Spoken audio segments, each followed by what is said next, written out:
네, 제가 일주일 동안 중국의 서울 신학교 분교 있는 데 가서 강의하고 왔는데 참 이번에 강의하면서 많은 은혜를 받았습니다. 보편적으로 조선족 학생들이 모여서 강의를 듣는데 이번에는 한족, 중국 사람들만 모인 곳이에요. 한국 사람이 한 명이고 조선족이 한 명이고 다 중국 사람들인데 나이가 굉장히 젊은 청년들, 처녀들인데 25에서 한 33 정도에 되는 그런 학생들이 모여서 열심히 강의를 듣는 걸 보고 참 은혜를 많이 받았습니다. 참 중국 사회가 폐쇄된 그러한 사회 속에서도 특별히 기독교에 대한 관심이 적은 곳인데 또 젊은 청년들이 열심히 신앙에 들어서서 신학 공부를 하는 거 많은 은혜를 받았어요.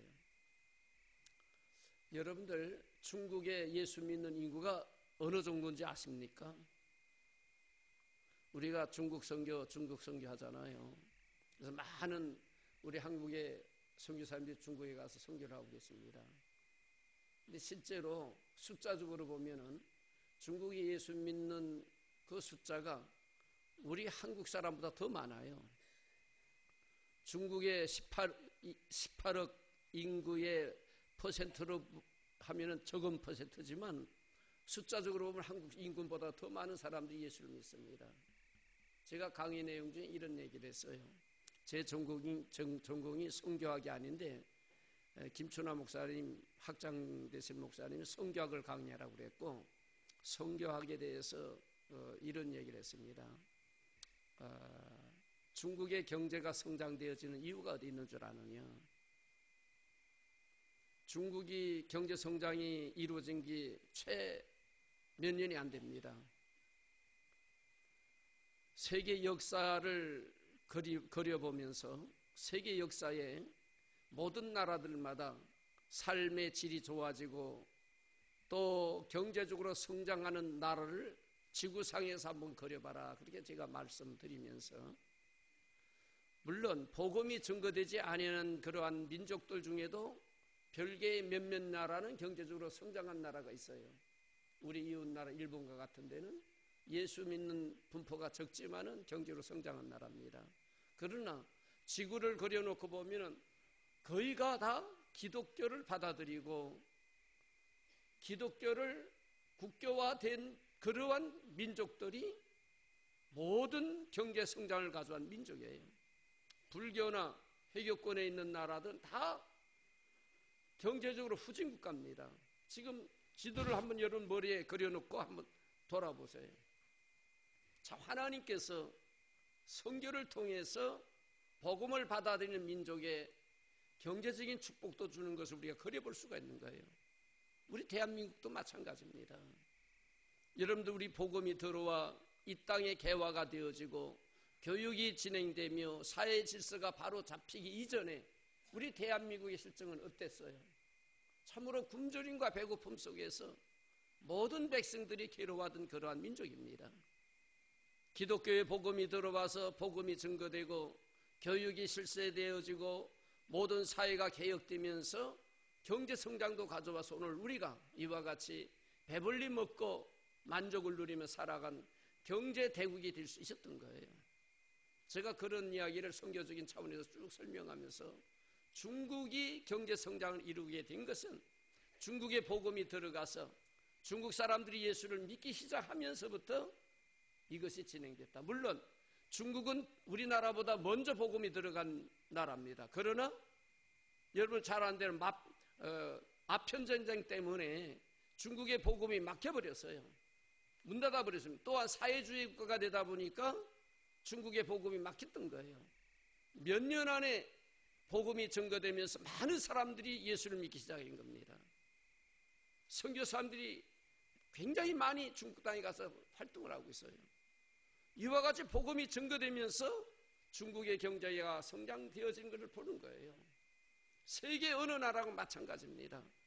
기독교의 복음이 들어감으로 경제 성장을 가져오는데 저는 염려스러운 건 우리 대한민국이 지금까지 하나님 은혜 가운데 복음의 축복을 받아서 경제적인 성장을 가져왔는데 지금 우리 대한민국의 신앙의 모습은 어떤가? 며칠 전에 목사님들과 만나서 그런 얘기했습니다. 우리 대한민국의 역사를 보면은 기독교가 들어와서 교회가 세워진 이후에 대한예수교 장로회 합동측의 역사와 거친 맥을 같이 하고 갔습니다. 교회가 바로 서 있으면 사회를 바로 잡아 나갔고 교회가 부패해지면 사회가 부패해졌던 거예요. 실제로 그랬던 겁니다, 여러분들. 우리 교단에서 신사참배 반대함, 신사참배를 함으로 인해서 유교가 남북이 양단되는 무서운 결과를 가져왔던 거예요. 이 역사가들도 부인할 수 없는 사건인 겁니다. 그런데 지금 우리 한국교회 실정이 어떠냐? 참으로 우리가 말할 수 없는 부패한 모습이 한국교회 실정이라고 말해요. 우리 교단의 실정이 어떠냐? 말로 다 할 수 없는 부끄러운 모습으로 교단이 움직여지고 있는 거예요. 그렇다면 앞으로 우리 대한민국의 미래가 어떻게 우리가 점볼 수가 있느냐, 점쳐볼 수가 있느냐? 참 암담합니다. 우리 대한예수 장로회 합동측이 바로 서야 되는데, 교단이 바로 서고 교회가 바로 서야 되는데, 그래야 사회와 국가가 바로 설 수 있는데 교회가 무너지고 있어요, 여러분들. 우리 자신들의 마음의 교회가 무너지지 않습니까, 여러분들? 우리 기도하면서 참 우리 선배들이 섬겼던 그 하나님, 그 믿음의 열정, 바른 신앙을 우리가 회복해야 되는 겁니다. 우리 영화교회 성도 여러분들, 우리가 다른 분들 우리 제쳐놓고 우리만이라도 참 하나님 앞에서 부끄러움 없는 믿음의 성도로서 아름다운 신앙의 길을 걸어가기를 간절히 바랍니다. 제가 이번에 강의하면서 신학생들에게 성경을 강의하면서 쭉 이야기하다가 시간이 많지 못해갖고 다 하질 못했습니다. 선교사들이 중국에 와서 무엇을 가르쳐야 되겠느냐?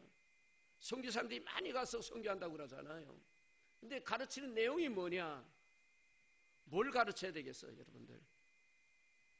선교사님들이 가서 뭘 해야 되냐 그 말이에요. 구제 사업도 좋고 여러 가지 사업도 좋지만은 그보다 더 중요한 것은 복음을 전해야 되거든요. 지금 중국에 가서 선교 활동하는 분들이 많은데 이단들이 너무 많은 거예요. 이단들이 많습니다. 그래서 학생들이 물어요. 뭘 전해야 되느냐? 그 전해야 될 내용을 말을 하면서 복음을 전해야 되는데 복음이 뭐냐라고 물어봤던 게 복음이 뭐냐? 오늘 본문 주제입니다. 복음이 뭐냐? 여러분들 복음이 뭡니까? 복음이 뭐예요?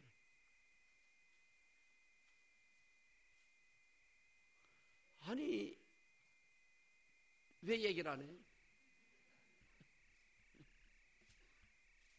복음이 뭡니까? 우리가 믿는 믿음의 대상이 복음인데 이 복음에 대해서 자신 있게 답을 못해요, 여러분들. 학생 중 한 명이 이렇게 대답해요. 예수, 그렇게 얘기하더라고. 이 한족이니까 통역어를 통해서 이제 강의하거든요.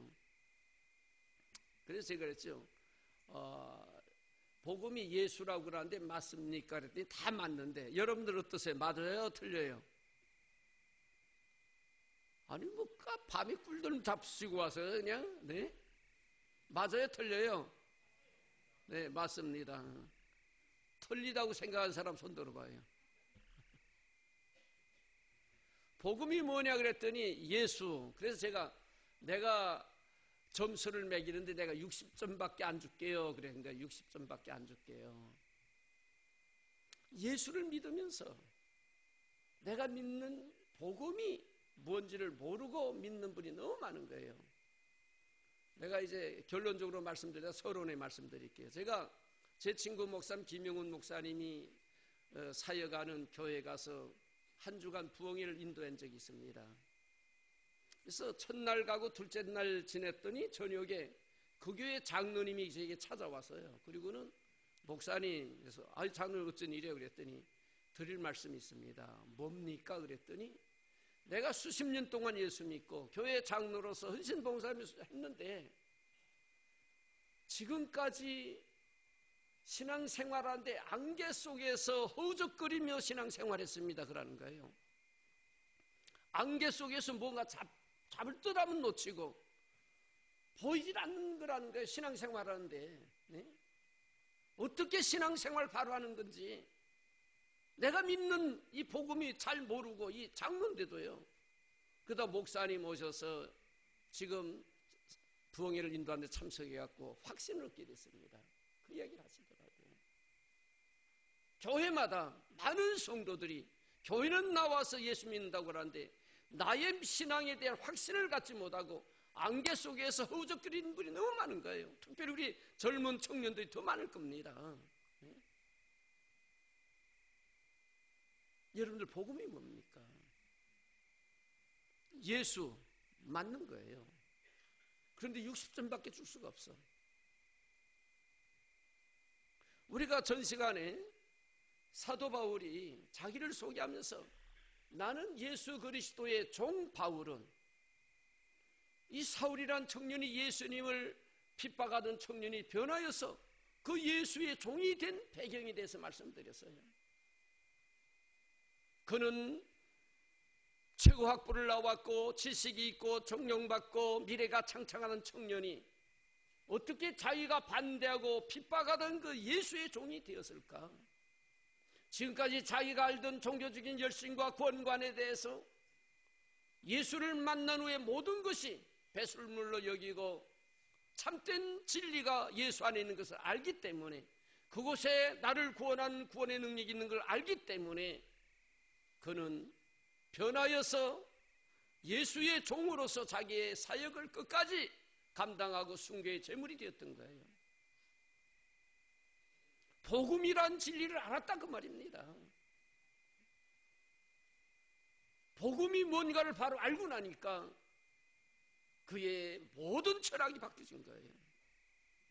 오늘 저와 여러분이 복음이 뭔가를 정확하게 알게 되면 우리의 삶의 목적이 완전히 바뀌어질 수가 있는 거예요. 그리고 참된 진리 안에서 살아갈 수밖에 없는 겁니다. 많은 분들이 교회 나오는데 복음이 도대체 무언가? 예수 이름은 부르는데 그 예수님이 어떤 분인지 정확하게 모르는 거예요. 오늘 주제가 복음입니다. 자, 1절을 보면 예수 그리스도의 종 바울은 사도로 부르심을 받아 하나님의 복음을 위하여 택정함을 입었으니 그리스도의 종된 사울이 사도로 부르심을 받아서 사도라는 것은요 보고 자기가 확신한 것을 남에게 전하는 겁니다. 특별히 그리스도에 대해서. 그런데 사도로 언제 부르심을 받았냐면 다메섹에서 그는 예수님을 만나서 자기의 생각과 지식과 경험을 다 버려버리고 이제는 그리스도 안에서 새 사람이 되는 변화의 역사를 받음으로 예수님으로부터 그는 사도의 부르심을 받게 된 거예요. 사울아 사울아 네가 어째서 나를 핍박하느냐? 주연이시니까 네가 핍박하는 예수라. 사울이라는 청년의 마음속에는 예수라는 사람은 가장 흉악한 죄를 지었고 그리고 십자가에 죽어 무덤이 있는 자로 알았는데 그가 살아계서 자기를 부르는 거예요. 그리고 그를 만나는 순간 자기가 지금까지 열심히 있던 유대교회 율법의 열심 배웠던 지식과 학문 아무것도 아니고 그리스도 안에 참된 진리이고 생명이 있는 것을 알게 된 거예요. 예수님을 만난 후에 그는 사마리아 광야에 가서 3년 동안 홀로 지냈다고 성경은 말하는 겁니다. 하나님과 독대하며 그곳에서 하나님의 말씀을 묵상하면서 거기에서 성령의 놀라운 은혜를 체험하고 그 다음에 사도의 사역을 걸어가는 거예요. 이 사도의 부르심을 받은 바울은 사도로서 뭘 위해서 부름을 받았느냐? 여기 보니까 복음을 위하여 택정함을 입었으니 복음을 위해서 하나님의 나를 택정해 주셨다 그랬어요. 복음을 위해서 저와 여러분도 하나님이 불러주셨습니다. 택해 주셨어요. 목적이 있어요. 왜? 복음을 위해서. 그런데 복음이 뭔지 알아야 우리가 일을 하지요. 네? 사도 바울을 사도로 부르신 목적이 복음을 위해서 택정함을 입었으니 저와 여러분도 하나님이 부르신 목적이 있는데 복음을 위해서 우리를 부르셨어요. 믿습니까 여러분들? 네? 많은 선교사들이 생명을 걸고 나가서 복음을 전하는 그 이유는 복음을 위해서 택정함을 입었기 때문에 가는 거예요. 그런데 이 전하는 복음이 뭔지 모르고 어떻게 전하냐 그 말이에요. 여러분들도 마찬가지입니다. 자, 복음이 뭐냐? 예수 맞는 답이에요. 그런데 60점입니다. 왜 60점밖에 안 주냐? 우리 주변에 자칭 예수가 너무 많은 거예요. 우리가 말하는 이단들이 너무 많습니다. 이단들이 너무 많은 거예요. 이걸 어떻게 우리가 구분할 수 있느냐? 오늘 성경이 복음의 정의를 우리에게 말씀해 주시는 겁니다. 2절 한번 보도록 하죠. 다 같이 2절 시작.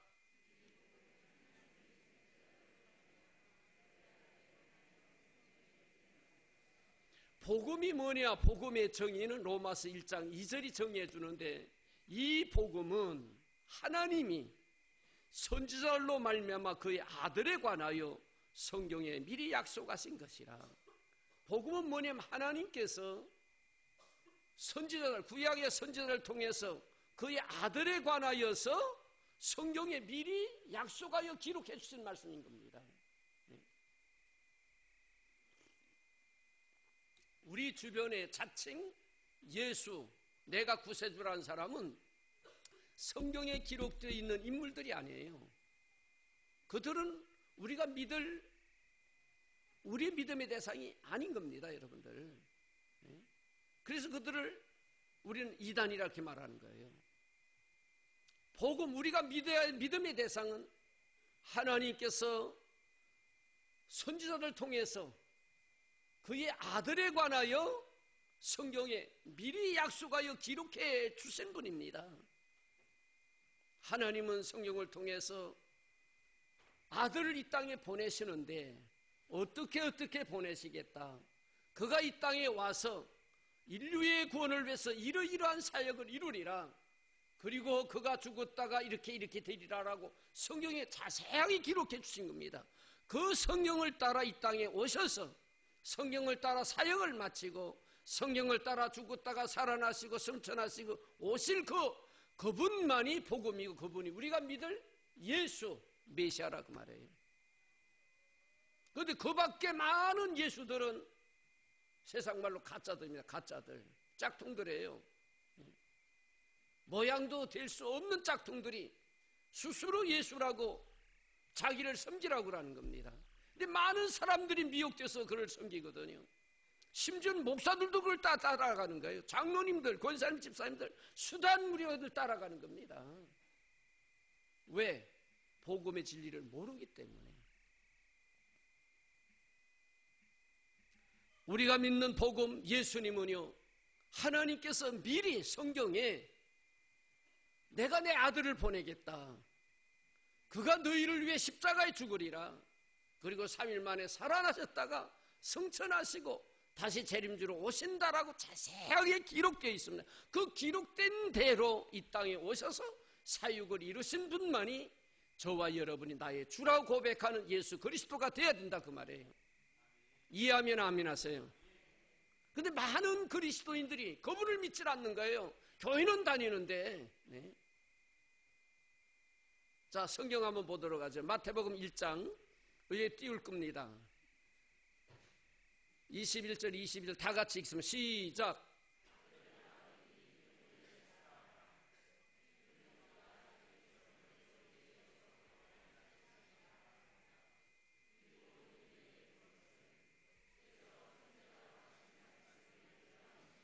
예수님이 이 땅에 오시는 사건 자체가 성경에 기록된 대로 되어졌다는 거예요. 네? 선지자를 통해 성경에 미리 약속하신 대로 예수님 탄생하신 겁니다.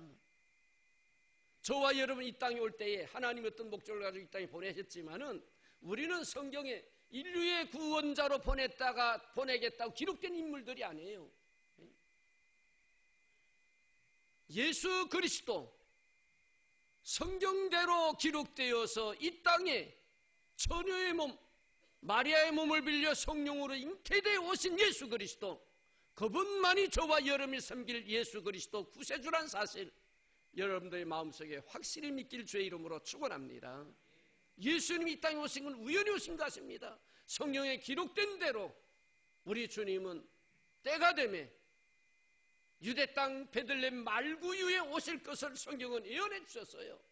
처녀의 몸을 빌려 오시리라 말씀하신 겁니다. 인간의 몸으로 오신 그 예수님, 그분만이 우리가 나의 주라고 고백하며 섬기는 복음이 되신 예수 그리스도라는 사실을 여러분들 마음속에 다시 한번 확정 갖기를 주의 이름으로 축원합니다. 우리 성경 한번 더 보죠. 요한복음 19장 23절 띄우세요. 23절, 24절이나.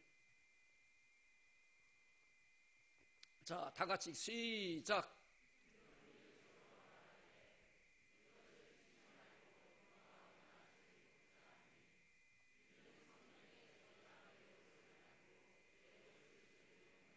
이는 성경에 기록된 것을 응하게 하려 함이니라. 네? 예수님이 십자가에 달려 죽을 때 주변에 되어질 사건이 성경에 이미 기록되어 있던 거예요. 예수님이 입었던 세마포 옷, 그걸 가지고 서로 내 것 싸우는 겁니다. 서로 찢으려고 그러는 거예요. 근데 성경에는 이미 그 사건을 기록해 놓았던 겁니다. 우연히 이루어진 사건이 아니라 선지자를 통해서 예수님의 아들 예수 그리스도께서 십자가에 타실 때에 주변에 될 사건을 성경은 이미 1000년, 2000년, 4000년 전에 기록해 놓았던 사건들이에요. 또 하나 봅시다. 28절 시작.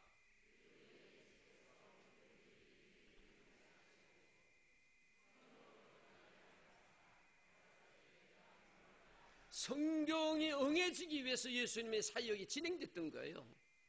예수님께서 쓴 포도주를 마시는 사건인데 이미 구약 성경에 그것이 기록된 겁니다. 그리고 예수님이 운명하시는 거예요. 예수님의 죽으심이 모든 사건들이 성경에 기록된 대로 진행된 겁니다. 자, 저와 여러분의 삶의 과정이 성경에 기록된 대로 살아갑니까? 아니에요. 우리 주변에 자칭 예수라는 사람들이 성경에 기록된 인물로서 살아가냐 그 말이에요. 아니에요. 그들은 우리의 메시아가 아닙니다. 우리가 믿을 믿음의 대상이 아니에요. 성경 더 보지요. 고린도서 15장 4절 한번 보도록 하죠. 다 같이 시작.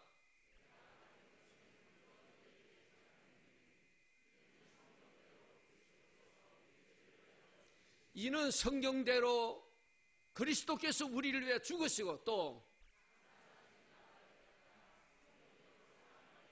성경대로 사흘 만에 다시 살아나사 예수님이 죽으심과 부활의 사건은 그냥 진행된 것이 아니라 하나님께서 그의 아들에 관하여 선지자를 통해 미리 성경에 기록된 대로 진행된 겁니다. 이해됩니까? 이해돼요, 여러분들? 예수님의 구속의 사건이 그냥 진행됐다면 우리의 메시아가 아니에요. 하나님께서 하나님이 말씀하신 대로 이 땅에 오시고 말씀하신 대로 우리 예수님께서 십자가를 지시고 고난당하시고 하나님이 약속하신 말씀대로 부활하신 그 주님, 그리고 말씀대로 성천하신 그 주님, 그분이 복음이시고 우리가 믿는 예수 그리스도, 우리의 구주가 되신 분이라는 사실을 여러분을 다시 한번 마음에 확정 갖길 주의 이름으로 축원합니다. 이 진리가 여러분의 마음을 가득 채워야 돼요. 주변에 우리를 유혹하는 이단들이 얼마나 많습니까? 왜 목사, 장로, 권사, 집사들이 다 미혹되어 넘어가냐 그 말이에요. 너무나도 우리 믿는 성도들이 하나님의 말씀을 믿지 않고 감각적이고 보이고 만나고 만져지고 이러한 가견적인 것에 눈을 돌리고 있어요. 여러분들 아무리 능력을 행하고 기사와 이적을 행하고 병을 치료하는 사람이 내 주변에 있다, 그는 우리의 믿음의 대상이 아니에요. 우리가 믿을 우리의 주님이 아닙니다. 많은 분들이 여기에 미혹되거든요. 우리 교인들이 미혹된다 그 말이에요. 조금만 이상한 일을 행하면 아이고 그분 따라가야지. 아무리 유능한 목사도 여러분의 구세주가 아닙니다. 왜 그런데 우리가 쫓아가요? 저와 여러분의 믿음의 대상은 오직 성경이 하나님께서 선지자를 통해 우리의 구주로 보내시겠다 약속하신 대로 오셔서 성경대로 고난당하시고 성경대로 다시 살아나신 우리 주님, 그분만이 나의 복음이시고 나의 구주라는 사실 다시 한번 여러분의 마음속에 믿기를 주의 이름으로 축원합니다. 저는 전 시간에도 말씀드렸지만 참 이제 목회를 정리하면서 우리 성도들에게 다시 한번 이러한 신앙을 확실히 심어주고 싶은 그러한 마음, 열정이 생기는 거예요. 열정이 생기는 거예요. 여러분들 참 이러한 마음, 믿음 꼭 갖기를 주의 이름으로 축원합니다. 그냥 안개 속에서 허우적거리지 말고 내가 믿는 예수님이 어떤 분인가 누군가를 확실히 알고 그분을 믿을 수 있는 우리 성도, 특별히 우리 청년들은 이해가 되면 믿어져요. 네? 이해가 안 되는 게 안 믿는 게 이게 자꾸 곁길로 나가고, 성경을 바로 청년들에게 바로 알려주면 청년들 믿음 생활을 잘합니다. 그런데 이건 이해가 되지 않고 조금 믿으라니까 자꾸 곁길로 나가는 거야. 자, 그 다음에 우리 3절 봅시다. 복음이 뭔지 아시겠죠? 이제는 복음의 정의. 그 다음에 3절 시작. 4절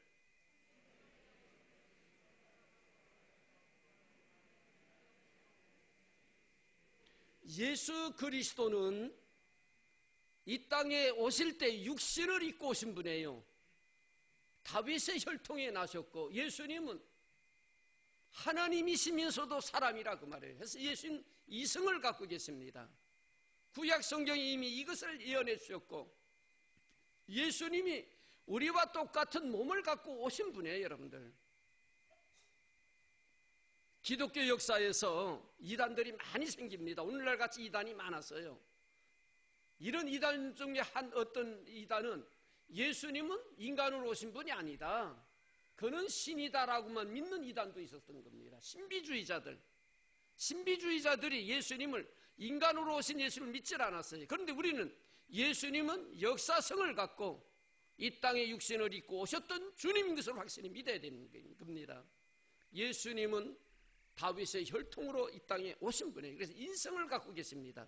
우리와 똑같은 사람이에요.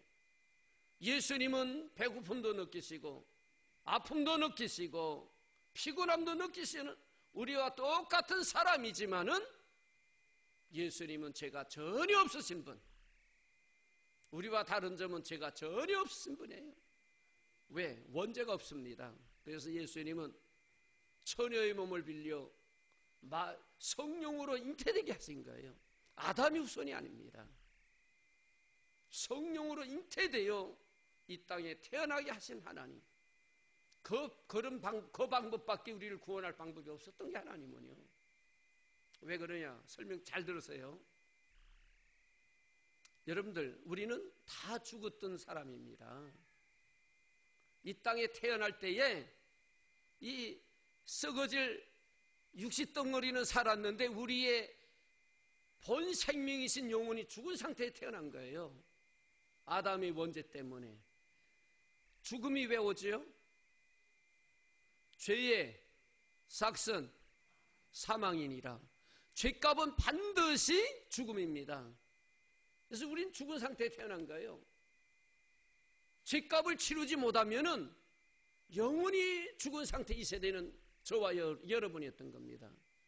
하나님의 피조물인 사람, 하나님의 형상대로 하나님이 가장 귀하게 여겼던 사람, 죄값으로 죽었어요. 근데 하나님 다시 살리는 방법을 하나님은 생각하는데 다른 방법이 없어. 왜? 죄의 삭은 사망, 죽어야 되기 때문에 다 죽어 있는 겁니다. 하나님께서는 죄값을 받으시기 위해서 사람의 생명을 받아야 돼, 죽음을 받아야 되는데 하나님이 원하는 죄값은 죄가 전혀 없는 생명체를 원하는 거예요. 죄가 없는 사람을. 근데 이 지구상에 태어나면서 다 원죄를 갖고 있기 때문에 죄물이 될 사람이 없습니다. 하나님께서 한 방법을 선택하신 것은 자기 아들 예수님을 죄 없는 인간으로 보내셔서 우리의 죄값을 지불하도록 하나님 만드신 거예요. 이해되십니까? 이해되세요? 우리 권사님들은 조금 힘들지 몰라도 젊은 사람들 금방 이해될 텐데 이해가 돼요, 여러분들? 네? 왜 예수님이 우리를 위해 십자가를 죽으셔야 되고 육신으로 오셔야만 됐느냐? 만일 예수님 육신으로 오시지 않았으면 우리의 죄값을 지불할 뿐이 없었던 거예요. 하나님 우리의 죄값을 받으시기 위해서 자기 아들을 우리와 똑같은 육신으로 오시되 죄가 없는 성령으로 잉태시키는 이 작업을 통해 이 땅에 보내시고 우리의 죄값을 그의 생명을 통해 받으신 겁니다. 이해되십니까, 여러분들? 그래서 하나님께서 그 작업을 이루기 위해서 다윗의 혈통으로 보내겠다 약속하신데 다윗의 혈통으로 오신 분이에요. 이분만이 우리의 구주가 되신 분인 겁니다. 주변의 예수들 다 가짜들이에요.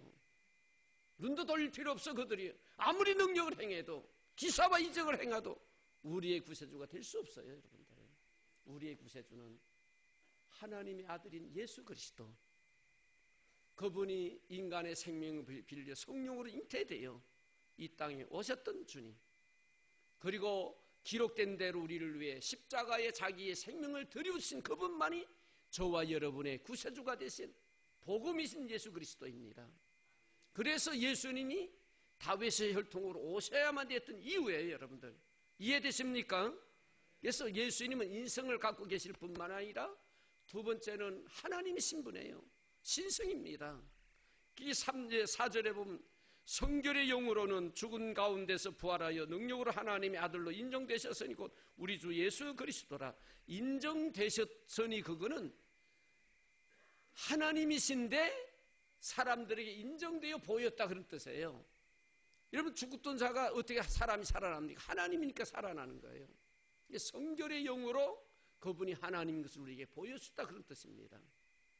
그래서 예수 그리스도 그분은 성경대로 이 땅에 오셔서 성령대로 사역을 이루시고 성령대로 부활하시고 성천하시고 재림으로 오실 예수 그리스도, 그분이 복음이시고 나의 구주라고 고백할 때에 점수를 100점 주는 거예요. 100점 주는 겁니다. 우리 주님 성천하셨어요. 성령대로. 이제 성령대로 뭐가 남았습니까? 다시 오시리라. 그래서 성경의 제일 마지막에 내 주여 어서 오시옵소서, 이것이 마지막 하나님께서 우리에게 주신 말씀입니다. 오늘 사랑하는 성도 여러분들, 저와 여러분의 마음속에 이 주님, 하나님이신 그분이 나를 위해 이 땅에 오셔서 생명을 드린 그 사랑의 은혜를 생각하면서 그분만을 우리가 주님으로 믿고 찬양하며 섬기는 저와 여러분들 되어지길 주의 이름으로 축원합니다.